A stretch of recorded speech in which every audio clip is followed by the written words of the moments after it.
Hello children, good morning. In today's session, I am going to give you the puppy poem, textbook exercise and practice book. Okay children, follow the instructions.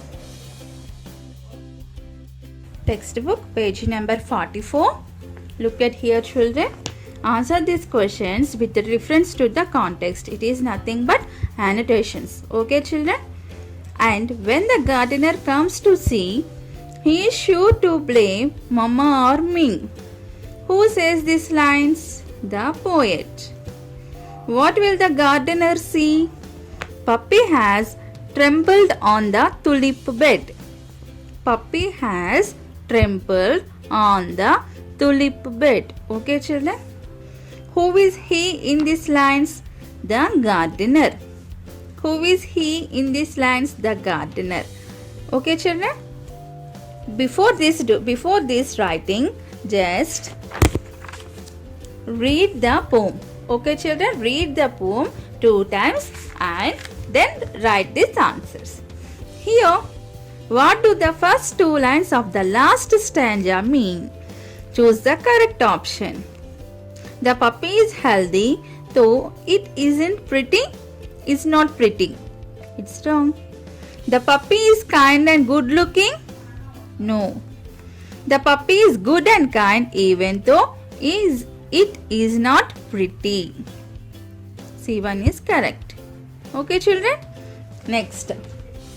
Then in English practice book, open page number 11. Here they gave read and answer. Here they gave some story. You should read the story and they are asking some questions over here. Okay? Now see. The apple and the arrow. The story name is The Apple and the Arrow. Many years ago, a man by the name of Gessler ruled over the people of Switzerland. He is ruling the people in Switzerland, seems children. Okay? He wanted the people to worship him. See children, this Gessler man, he wants the people to worship him. Is it good children to worship man? So he set up his cap on a pole in the town square and asked people to bow down to it. See children, this Gessler, what this Gessler did, he put cap on pole and he wants people to bow to the cap, it seems. Bow means what children? Just bending the head down. Okay children, is it correct thing children? Let's see here. Here square, town square is nothing but where people will gather. It is called as town square. Now, but one man, William Tell, the man name was William Tell, would not do this. He believed that only God was to be worshipped. Yes or no children? Only God was to be worshipped, not man. Not a cruel, wicked man. Wicked means morally wrong. He was a wrong man. This made Gessler very angry, so he made up his mind to harm the bold man. The William Tell, the man is not at all ready to bow to the cap. Okay children? Now, so Gessler, he is ready to harm to the bold man. See here children, pole and cap is there. Okay children? Now see. Gessler ordered Tell to come to the public square with his son. Public square, town square is nothing but people who gathered in one place. So what he ordered? Gessler ordered Tell to come to the public square with his son and bring along an apple and a single arrow for his bow. What Gessler asked that man? He ordered to bring his son an apple and one arrow for his bow, it seems. He made the little boy stand in the public square with the apple on his head. Who is this man children? The little boy. Who is this little boy? The man's son, William Tell's son. The Gessler ordered Tell to shoot the apple on his son's head. Tell begged the tyrant to choose another target, but the wicked man said, wicked means what I said children? Morally wrong. What Gessler said?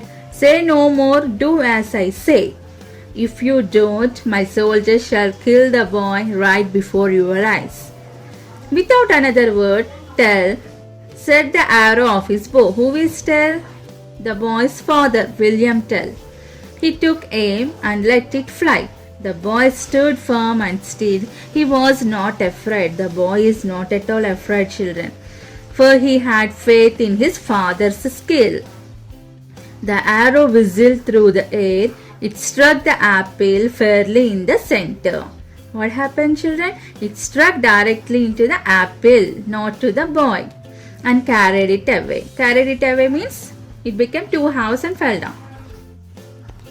The people who saw it shouted with joy as Tell was turning away from the place. An arrow which he had hidden under his coat dropped to the ground. Jessler asked, "What's the second arrow for?" See, children, what Jessler ordered to the man to bring our arrow. But here Tell brought two arrows, children. Tyrant, this arrow was for your heart. If I had hurt my child, was Tell's chilling answer. What the Tell said, this is the arrow for you. Here the Tell wants to bow the arrow towards the Jessler. Now, and there is an old story that not long after this, Tell did punish the tyrant with one of his arrows, and thus he set his country free. Afterwards, what happened, children? Really, this William Tell throw the arrow towards the Jessler, and he died, and country became free. Okay, children. Look at here. Just read the story once, and then look at here, and then write this true or false, children. Okay. Jessler set up an image of himself in the town square. Not image, it's a cap. So false. Everyone obeyed Jessler except one woman. Woman? No, it's a man. So false. William Tell believed that only God was to be worshipped. True. William Tell. Yes or no, children? Not Jessler. Jessler placed an apple on a soldier's head. False. William Tell was a man of courage. True. Jessler finally got punished for his wickedness. True. Now, find words from the passage that mean the same as these words. So here they gave some words, children. Same meaning word you should write out there. Fearless, courageous, bold. A mark to shoot at, target. Complete trust, faith. A harsh, cruel ruler, tyrant. Tyrant. Okay, children? Bye-bye.